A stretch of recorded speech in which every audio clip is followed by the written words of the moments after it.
do something a little bit different today. I found this in a skip, and what it used to have in is cables all wrapped around it. And I thought, well, I can't let that go. I just can't. I'm a hoarder. No, I'm a crafter, not a hoarder. Because I loved it so much, and I thought, what it'll do is it will make an amazing, funky table. So I've got some plaster to put on it, but I'm also going to decorate it up. I'm going to give it to my son, and I'm going to make it into something special. I want to reinforce this top and fill in those holes as well. So what I've got here is just a piece of MDF, and all I'm going to do, pop this on here like that, get a pencil and draw around this. So that will give me the size of the top that I want, which is there. And that'll reinforce that really well. So I'm going to get my jigsaw and I'm going to cut that out. Whenever you cut an MDF, always make sure that you're wearing a mask, because you don't want to be breathing this in, and it cuts really well.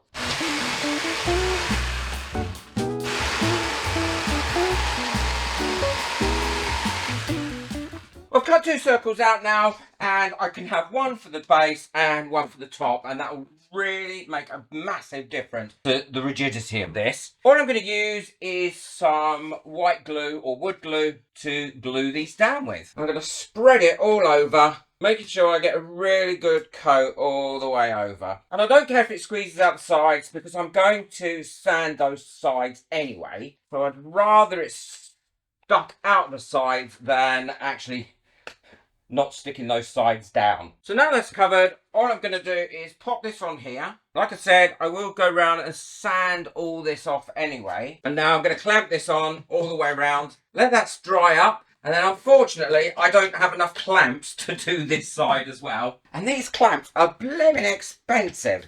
I'll finish putting the rest of the clamps in. Once that's dry, I'll flip it over, do exactly the same with this, and then I'll show you what I'm going to do next with it. I think my son is going to love this project. Well, now that's all glued on there, I can go around and sand this off. I've got it connected to my hose here, and that'll vacuum it off, and I can now sand all that so it's level here and here. Always wear a mask if you're sanding, because the last thing you want to do is be breathing in any of this dust.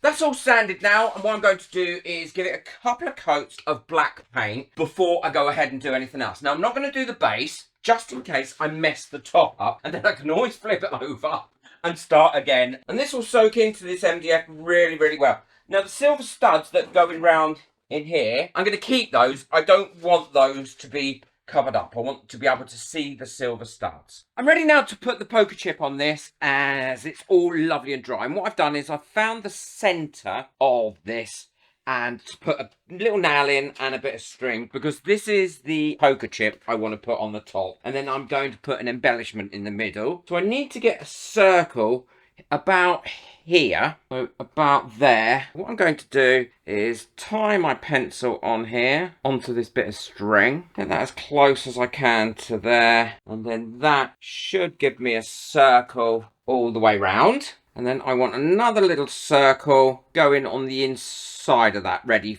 for the decorating. Oh, so I don't know what happened there. Messed that up. Let's try that again, but this time without twisting the thing around as I'm doing it. So I've now got that there as well. So that's my inner circle and outer circle. I'll do them in white so they show up a little bit easier for you. And now I can take this nail out, and I need to put in these divides, and they should be fairly easy to do. So I've got all that marked out in white pencil, and that makes it a lot easier to see. And now what I'm going to do is tape it off. Now I'm going to do black and gold, because I think that's going to, even though the one I printed off was red, I'm going to do black and gold. And I think the bigger bits are going to be gold and the smaller bits are going to be black, and then probably leave the centre black as well. So I'm going to take this off first, like this, so that I can go in there and do a really nice, neat job of it. And I'm going to tape it all the way round. And I'm also bringing it down the side as well, so that I can paint it all the way down that side. Now I'm going to be using the Arteza Gold for this, because I know that this will give me a good coverage. It's a really nice quality paint. and I've put a little dot in between each one that I don't want to paint, because I know what I'm like. I'll get carried away and I won't be able to stop myself, and I'll end up painting them all gold. What I am going to do is, by hand, rather than try and tape all this off, do a nice line around here. It is probably going to take at least 2 coats, I would think. At least. It may even take 3 to give a really nice covering with this. And then all I've got to do, once I've done my edges, is paint it in. I'm going to try and keep all my brush strokes going the same way as well, so that they're all looking nice and neat rather than all higgledy-piggledy. See what I mean about covering? It has covered really well on that first coat, where some cheaper paints will not cover that well. And I'll carry on. I'll do all those round, and then I'll give it a second coat, and I'll show you what I'm going to do next. Now, before I go any further, what I'm going to do is, where I've put the little nail in, I'm going to fill this using a little bit of wood filler, because I don't want that nail hole to be there when it's finished. I'll let that dry, and then I can give that a sand over and paint that black again. This has all had 2 coats, and I think it needs a 3rd coat. And so I'm going to give it a 3rd coat of the gold. But I'm not going to do that for a couple of hours. I'm going to leave this to really fully dry first. But while I'm waiting for that, I am going to go around the edges of these circles with a darker gold. And all I'm going to do to make that darker is put a bit of gold down and then put a little bit of black in it. And I just want that to be a shadow, really, more than anything. So I'm just going to darken that gold off a little bit more. I'm not going to do it too much. I'm just going to add a little bit of black to this gold so it darkens off. Yep, that's okay. I'm going to water that down a little bit so it's a little bit more runny. And then I'm going to go round and put like a shadow here. Going round like that, and then one here as well.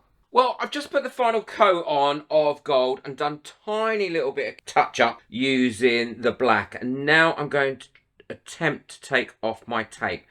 Now, if I don't get the clean lines that I want, then I can always go through and do a little bit more touch up, which isn't a problem. But what I will have is the master shape. And these are coming off really easily.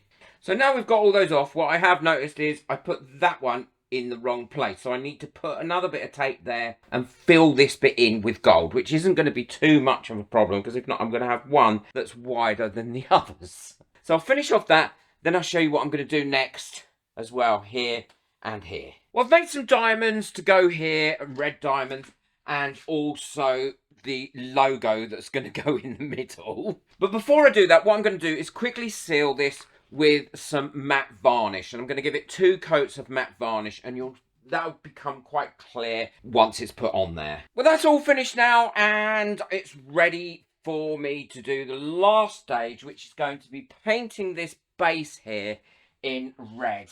And also I'm going to paint the little studs in gold. And then once that's done, I can put the cast and I'll show you how easy that's going to be to do. But I think that really is looking quite cute. Well, this is nearly finished now. I've made some fabulous little coasters, look. And all I did was cut that out with some vinyl on my Cricut and add it to some coaster bases. And I'm going to add some foam on the bottom of these as well, so that they don't mark or anything. What I'm going to do now is put some gloss varnish on here and here, but not this bit. I'm going to work in collaboration with my other channel, put some resin over the top of this. If you want to see how that is, pop over to my other channel. I'm using just an acrylic gloss varnish for here. I'm going to give it a couple of coats, and that'll just protect it, but it will also give it a wonderful shine. Now, I want to make sure that my brush strokes keep in the same direction as the paint that I did, which was round. Just going to go around that and the middle bit, and then we can have a look and see what it looks like before I put the legs on. Well, I've cut out my little foam shapes on the Cricut, and all I have to do now is glue these on. I'm using PVA glue or white glue to glue these on with, and it'll glue these on really, really well. Now, I've made these a little bit smaller than the actual coasters, and you'll see when I go to put it on how nice that looks. So there's the coaster, and if I put that on there like that and move it around, you've got that nice rim all the way around, or ridge all the way around there, and I think that finishes it off really well. Turn that over and then put a weight on it and let that cure. And then they'll have foam backs and they'll be beautiful. Beautiful. So now I've got this table almost finished. What I need to do is put the wheels on, but I want to be able to ensure that I screw a really nice deep screw in these so they stay on. They're lovely big wheels. So what I've got is I've cut some blocks out of some old timber and I'm going to glue onto the base like this. Then I can screw the wheels onto this and it's got a lot more stability to it. I'm not going to clamp this down because I don't want to make any impression under here. So all I'm going to do is put a weight on these. And this is where my good old resin blocks come in play. And that should be enough weight now. I'll leave that for a couple of hours, let them dry, and then I'll put the wheels on. So I'm ready now to put my wheels on. These are not dry, but they're sticky enough now for them not to move. And then when I screw the wheels down, that'll screw that really in tight and the glue will help stick it even further. I've marked where my wheels have got to go, and now I'm going to counter drill these blocks purely so that it doesn't split the wood when I put the screws in, because they're quite thick screws. I put a piece of masking tape on here so I know how deep to go so I don't screw through the base. I couldn't find any screws that were big enough to fit nicely in these big gaps. So all I did was I got some washers like this and putting those on as well. So that's a bit of extra security. I am so chuffed with this, and to me it has made an amazing table. Two of these wheels are locking wheels and I've put them opposite each other so that they lock as well. So if you don't want the table to move around while you're using it, you can lock it. These wheels are dirt cheap. I will link everything in the description below. I love upcycling. It is such a rewarding thing to do. So all I now need to do is screw those down. And that's our table finished. It's lovely and secure. That isn't going to go anywhere now. And it makes a great little coffee table that you can move around. I'm overjoyed with this, and my son has seen it and he is also overjoyed with it. He absolutely loves it. What I'm going to do now is on my other channel, as I said, it's a collaboration with that, I'm going to show how to resin these coasters with the best resin you can do for a tabletop, and also resin the tabletop. Then it will be completely finished. So if you want to see that, check that out. Be on my other channel in about a week's time. Hope you've enjoyed this project as much as I have. I've loved every second of this. Boot that like button, hit that subscribe button. All links for everything in the description. Take care. Enjoy your crafting. Bye.